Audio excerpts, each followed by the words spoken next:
হে hello hi everyone. তো আজকে চলে এসেছি নতুন আবার একটা ভিডিও নিয়ে। তো আজকে কিন্তু কোনো ভ্লগ নয়, আজকে করব আমি একটা হ্যাক।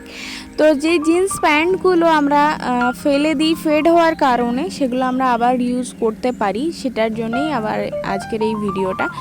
তো এটার আমি অনেক ভিডিও দেখেছি, তারপর আমি এটা ট্রাই করতে এলাম। তো প্রথমে আমি ফ্লিপকার্ট থেকে এটা অর্ডার দিয়েছিলাম, 5টা করে আমার অর্ডার রিসিভড হয়েছিল। তো আমি সেট দিয়েছিলাম জিন্স ব্যাগ 27, সেটা তোমাদের দেখিয়ে দিলাম। তো চলো এটা এবারে ইউজ করা যাক।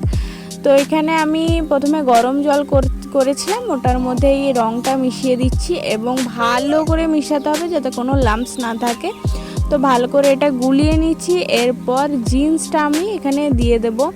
তো জলটা হালকা গরম হলেই তবে এটা দিও। তারপর এখানে জিন্সটা ভালো করে ভিজাতে হবে পুরোটা, কারণ কোথাও যদি না ভেজে তাহলে সেখানটা কিন্তু কালার হবে না।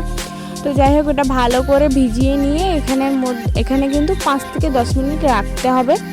তো তারপর এর মধ্যে নামিয়ে নিয়ে 5-10 মিনিট পর নামিয়ে নিয়ে ঠান্ডা জলের মধ্যে এই ডাইফিক্সটা দিয়ে দিতে হবে।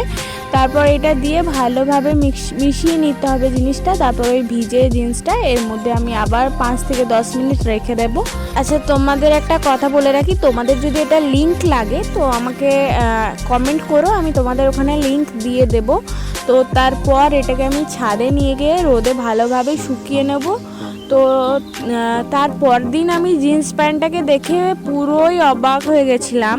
আমার আগের যে জিন্সটা তোমরা দেখেছো আর এখনকার জিন্সটা দেখো, পুরোই নতুন লাগছে। এটা একবার আয়রন করে নিলেই পুরো নতুনের মতন লাগবে। তো গাইজ, ভিডিওটা ভালো লাগলে কিন্তু লাইক কমেন্ট শেয়ার সাবস্ক্রাইব করতে ভুলবে না। Tata, love you.